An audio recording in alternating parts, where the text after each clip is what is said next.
USC in the latest poll for the college football playoff, they're 8th in the country. Yeah, that's way too high. Let's go. Locked On Pac-12, your daily podcast on the Pac-12 Conference. It's the Locked On Podcast Network, your team every day.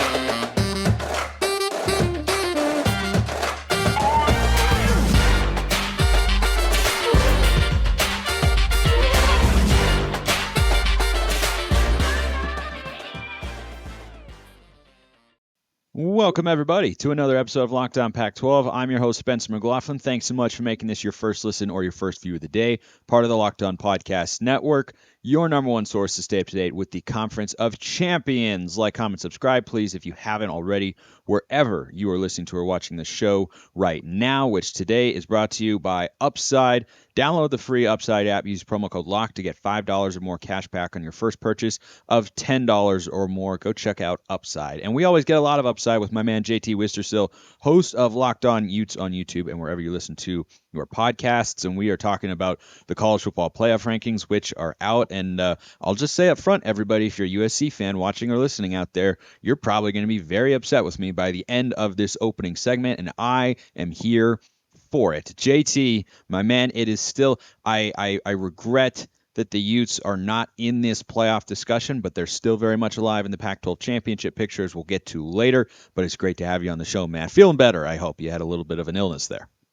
Yeah, doing better. Excited to talk about this. Always fun when we do get into this time of year just to see the rankings. And you're right, it's a bummer for Ute fans, and because they all were expecting, hey, college football playoff this year. But as a Pac-12 fan, I'm just excited that there is this much talent in the conference. And as we were talking about even before we recorded, Utah and Washington are also both plays away from still being in this race because they each only have one loss too. 5 teams in the top 25 for the college football playoff committee, or from the Pac-12, that is, which I think is a great place to be. The top 6, if you haven't seen them, if you're watching on YouTube, you can see Georgia 1, Ohio State 2, Michigan 3, Tennessee is 5, and TCU is 4, which is props to the committee for admitting their mistake of not having TCU high enough a week ago. They were way too low. Their resume was way better than Alabama's or anyone who was ahead of them. I'm glad the Horned Frogs are there. I don't know if TCU can win out. I think they're they seem to be hanging on by a thread a little bit because they keep getting behind in games and they keep coming back, which is a testament to their resiliency. But I think if you're the Pac-12 and you're looking at teams that are going to be removed from the conversation, it feels like TCU is in a spot where one loss could be very punitive and at least put them on equal footing if they were to still be a one-loss conference champion with whoever wins the Pac-12 if they have one loss. Definitely, especially if Oregon doesn't lose another game and they just continue to dominate teams. And I think you look all the way back. I think the committee kind of talked about last night, the chairman did.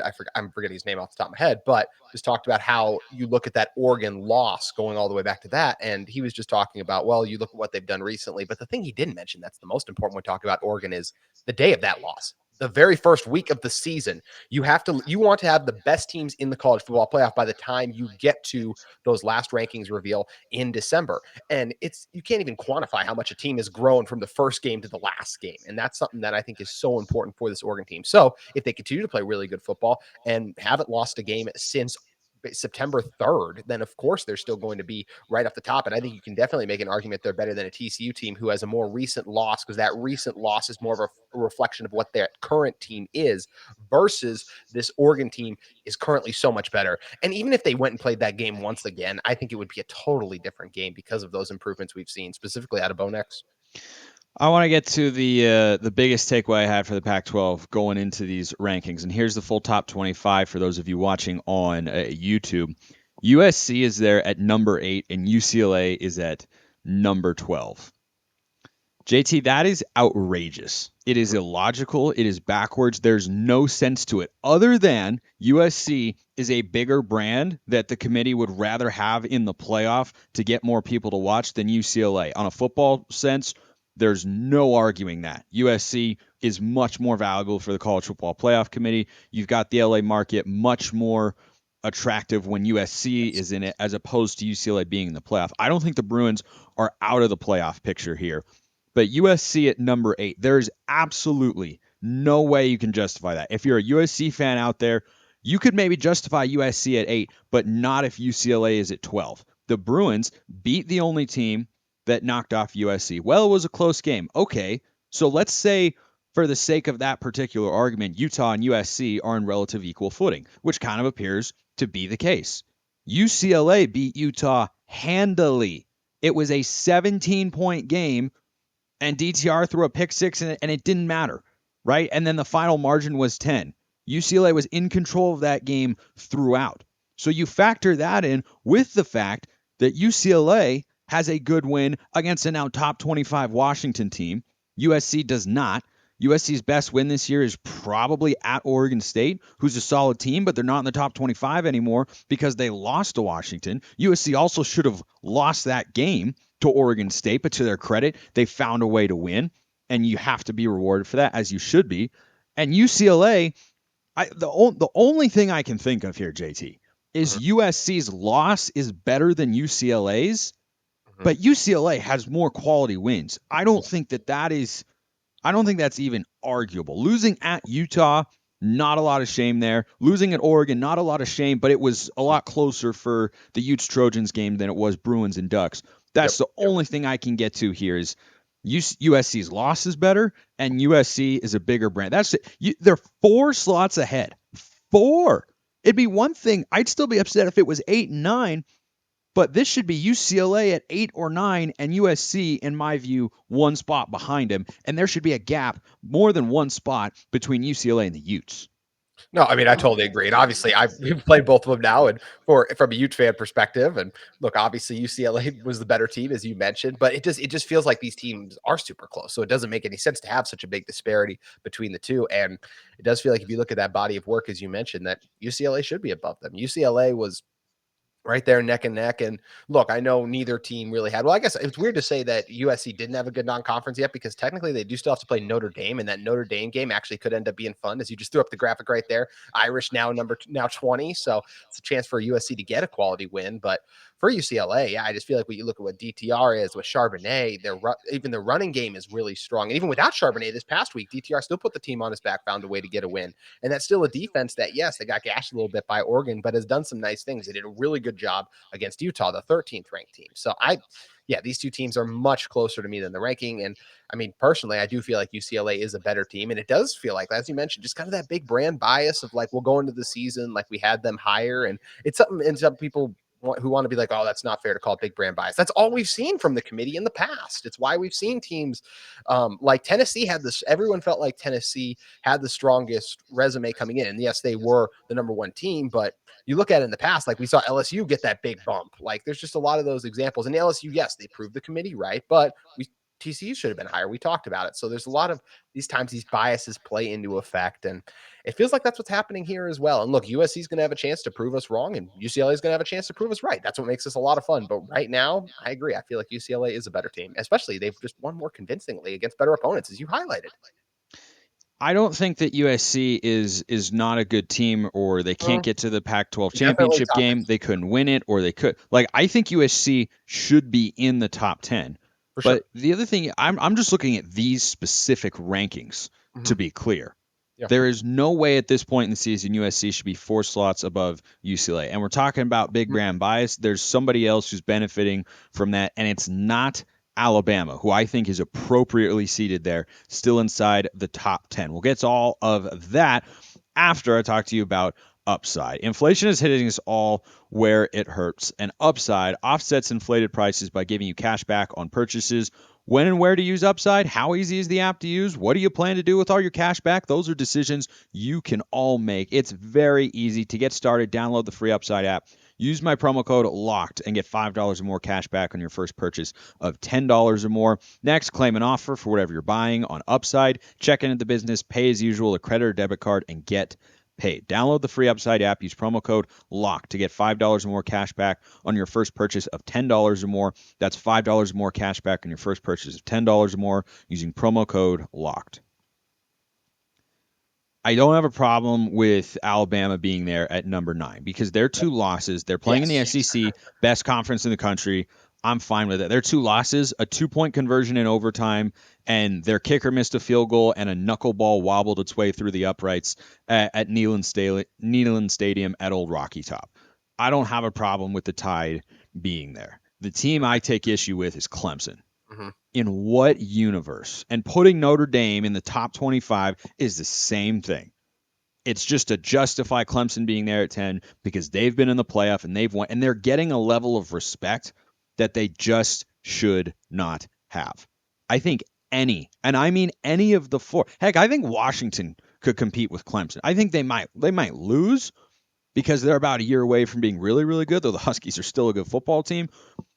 But any of those four Pac-12 teams, I think take care of Clemson easy. I think Oregon outscores them. I think USC outscores them. I think UCLA outscores them. And I think Utah just dominates them because I, like many people, well, at least in your circle perhaps, have now sold my stock on the Utes being a really good football team this year. Yeah. But I look at Clemson and I say, Notre Dame should not be in the top 25. What other team could have 3 losses? 2 of them being to Stanford and Marshall at home. You beat Cal by 7 at home, and you get to be in the top 25.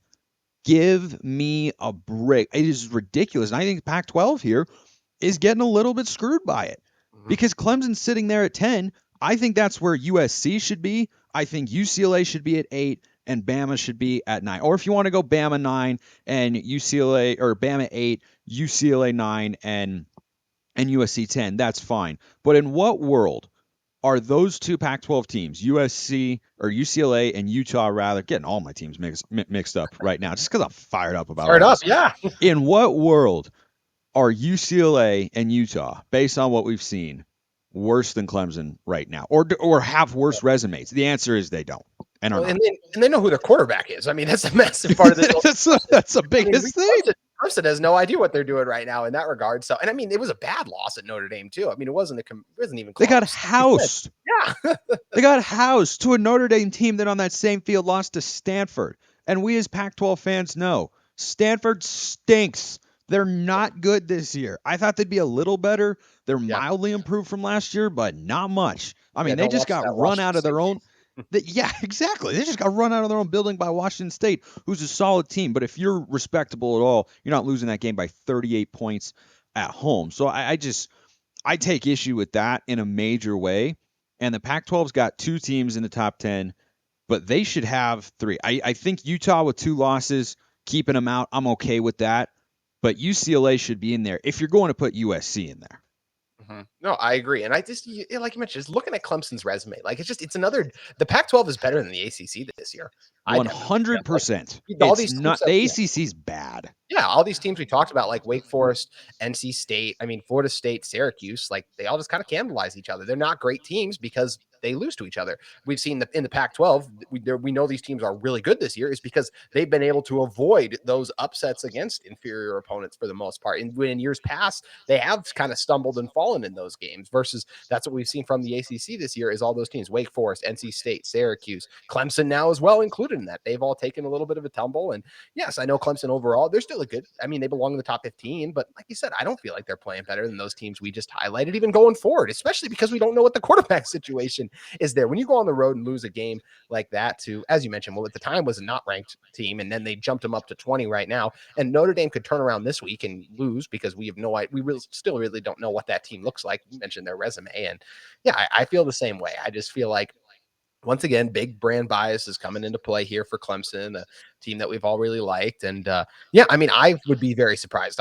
Even if TCU loses a game, I like their record and strength of schedule a lot more than Clemson's. And yes, I know all the Pac-12 teams only have 1 loss, but I still like UCLA more than Clemson, and I feel like they should be above all these teams. I would rather put a 1-loss Pac-12 champ or TCU in over Clemson. And I really think we're going to have it the first time where Alabama and Clemson are out of the college football playoff. Still feels weird to say no Alabama in the college football playoff, by the way.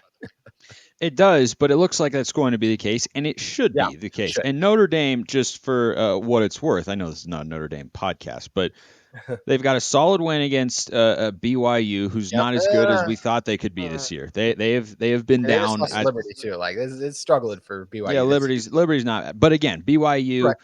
It's at least like something. But they're 3 wins in a row.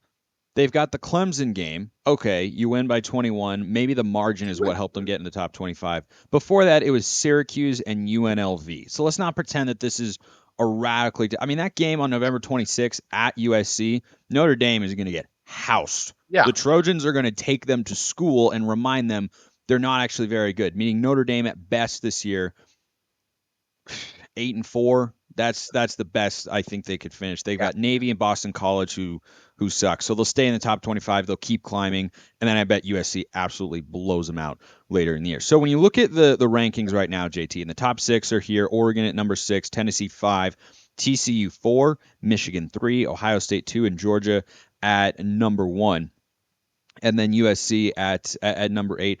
I don't think UCLA is out of this playoff picture. No. I know they're not getting the respect they deserve right now, but here's the good news for the Bruins. Even though they are getting disrespected in this edition of the rankings, the fact that USC is getting overvalued there at number 8 at the moment is a good thing in a sense for UCLA, because you have time. You play them next week, I believe, not this coming Saturday, but next Saturday in the day of the year in the Pac-12. Gosh, it's going to be good. Yes, it will be. You get a chance to show your skills against a top 10 opponent. You can knock them out of the championship discussion. If Oregon beats Utah, then UCLA is primed to get into the Pac-12 championship game, and you have an opportunity to pick up a top 10 win. That's the good news for UCLA, right? Like, they're further down than you'd probably like and further down than they should be, but USC being there means if you're able to beat them, that's a top 10 win that is seen very highly of, or they're highly regarded by the College Football Playoff Committee.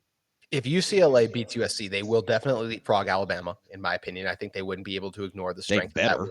Yeah, yes. And then they'd be 2-1 against top 12 teams. You look at their win against Utah, then they just beaten USC. And yes, their one loss is at Oregon. That is not a bad one loss. No, it's not a bad loss at all. When you look at all these other teams, because that one loss is to, as we mentioned, a team that, especially by the end of the year, which is how we're comparing these teams, is like, how do you look at the very end? Oregon will still more than likely be a top 10 team, because even if they lose, let's say they lose to Utah, that's still a really good. That's not a bad loss again either. I know you're at home, but Utah's still a good team, so it's still not a bad loss for UCLA that you lost to a really good Oregon team that only has 2 losses, and those 2 losses are to top 12 teams. So yeah, I think UCLA is in a great spot to win out. This is the best position. I think we've basically been kind of talking about this the whole time without specifically saying it. This is the best position the Pac-12's been in to have a team in the college football playoff in a very long time, because all of the contenders have avoided stumbles against those inferior opponents, except for the team that I'm supported by in my background right now. Yeah, that Florida loss continues to look not great. It's just, week 1. I bet you if we play that game in week 2, Utah is able to win. How about if it was at Rice Eccles, like it'll be next year? I mean, yeah, if it's at Rice Eccles, I think it's definitely a Utah win. But I think this year, if you play Southern Utah first, shout out the Thunderbirds, who I do a bunch of play-by-play for. But if you play Southern Utah first, get the kinks out, and then go play Florida in the Swamp, it's probably issues. I totally agree. Yeah, I think that would have benefited them. But all 3 of those teams, JT, I think you and I agree, can get into the playoff and are in a good spot to do so, because Oregon's got the toughest remaining schedule. They've got Washington this Saturday, they've got Utah next week, and then they have Oregon State on the road. That's tough. I wonder. I mean, the Beavs are going to get up for that game, but I wonder if they're not having a different level of energy and excitement for themselves after that loss to Washington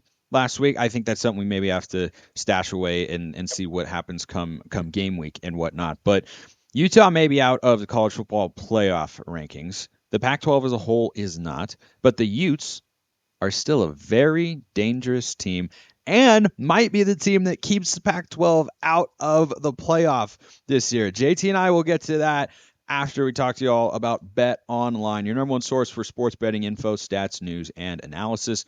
Get the latest odds and trends for every professional and amateur league out there. From football to basketball to soccer and esports, we've got it all at betonline.net. And if you love sports podcasts, you can find those at BetOnline as well. We're always the fastest and easiest way to get your betting fix. Head to the website today or use your mobile device to learn more.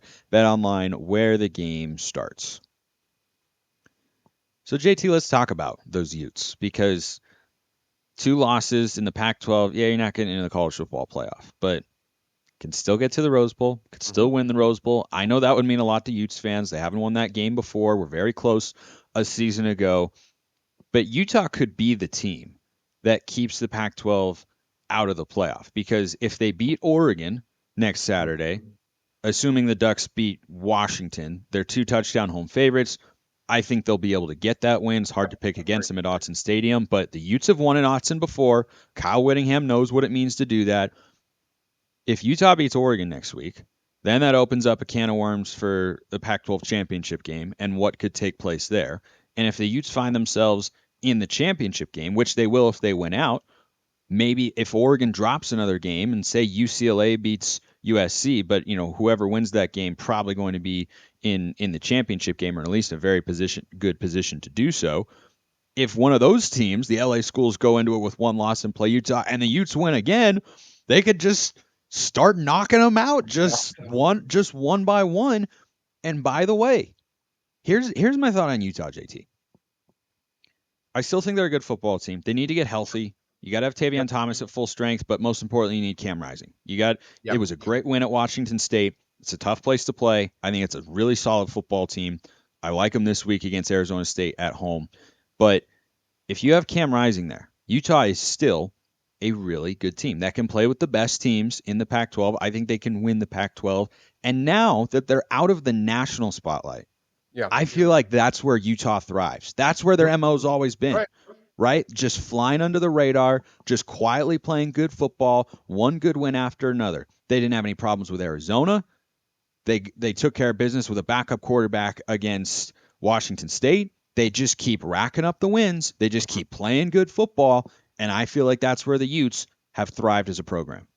Yeah, I mean, they had their best season ever last year, and it was completely under the radar for the most part because they started the season 1-2, and then when Cam came in, and when everything kind of turned around from there, had the loss to Oregon State, but after that, they were able to make their hay the rest of the way. So it really worked out well for the Utes, and I think it's starting to go that way the same way again. You lose that first game versus Florida, so the national spotlight was already off them a little bit. You tumbled in the rankings, then you go and lose to UCLA, so now you're completely done from the college football playoff rankings. But then you get a big win against USC, and then it's kind of like, okay, keep an eye on this team. They're not a college football playoff contender, but they're a really good team and could win the Pac-12. So going into the season, the Utes were many people's, including mine, of course, picked to win the Pac-12. And what's crazy is they could win it and then also really hurt the conference, as you talked about, because there's all these teams in the conference with a chance to go on to the college football playoff, do something that hasn't happened since Oregon, and Utah could still win the college football, still win the Pac-12, which is something we thought they could do from the start. But instead of winning it and then getting into the CFP, they would be winning it and knocking all these teams out of the CFP. And the schedule really did break great for them because, as you mentioned, Cam wasn't able to go versus Washington State. You saw a great team performance and a good performance by Bryson Barnes, their backup, that allowed them to get that tough, gritty win. Another team win against Arizona this last Saturday, where Cam did not start out that game well, but they were able to run the ball and be effective. They were able to get the win. And I expect the same thing to happen this Saturday when the Utes take on Stanford. So I do think the Utes won't have lost a game since that UCLA game, and it's going to be setting up what's going to be a major showdown against Oregon the following week. And as you mentioned, if they can win that and just keep that momentum going, then they're going to be able to do it. And it would be a huge successful season for Utah and a real bummer for the Pac-12 not to get anyone in the college football playoff. It would be it'd be the Utes playing spoiler for the league, no doubt. That hasn't gotten into the playoffs since 2016. Remember, Washington got in 2 years after Oregon did. But those are the only two Pac-12 teams to have made the college football playoff. They're in a really good spot right now. But I'm refusing to sell my Utes stock. I'm not going to do it. I have to see how things play out this week, how the teams are looking, matchups, injuries, but I've been saying all year, I think Utah is going to be able to beat Oregon at Autzen Stadium. We'll see. I think this is going to be a really telling week for Oregon because they're playing a prolific offense and they're playing them at home. And how they are able to slow down the Huskies or a lack thereof will significantly determine how I feel about them going up against the Utes, who we know can win in a low-scoring slugfest like they did against Washington State with a backup quarterback, or they can win in a shootout as they did against USC. I think that's one thing that makes the Utes such a dangerous team. Once again, the Pac-12 has got 5 teams in the latest edition of the college football playoff rankings. Oregon at 6, USC. Either the Trojans are too high at number 8 or the Bruins are too low at number 12. However you want to put it, there is no reason to have 4 slots of separation between those teams. Clemson should be like 15. They should be 1 slot ahead of North Carolina and behind Penn State, or maybe one behind Utah. Regardless, UCLA should be in the top 10 or USC shouldn't be in it. I think it should be both teams are top 10 caliber. You've got Washington in there at number 25, setting up a top 25 showdown at Autzen on Saturday afternoon. My thanks to JT Wistrcill, host of Locked On Utes, for coming on to talk about all of this sort of stuff. And JT, I just look forward to the moments where we get to bring you back on, because Utah is just not out of this thing. And I loved what you said about them starting 1-2 last year. Mhm. Then they went 9-1. Yep. They started 1-2 first. Now they got 2 losses, written them off. Here they come. Here they come. Same quarterback, same running back, a lot of the same players, same head coach. A lot of good stuff, including you coming on the show. Appreciate it, man. Appreciate it, Spencer. It's going to be a fun time. And as you mentioned, not this Saturday, but next Saturday. What a time to be alive. Best day of the year in the Pac-12. You've got USC, UCLA. You've got Utah, Oregon. Do I need to say any more? Probably not. Appreciate everyone listening. I will see you next time, and have a wonderful rest of your day.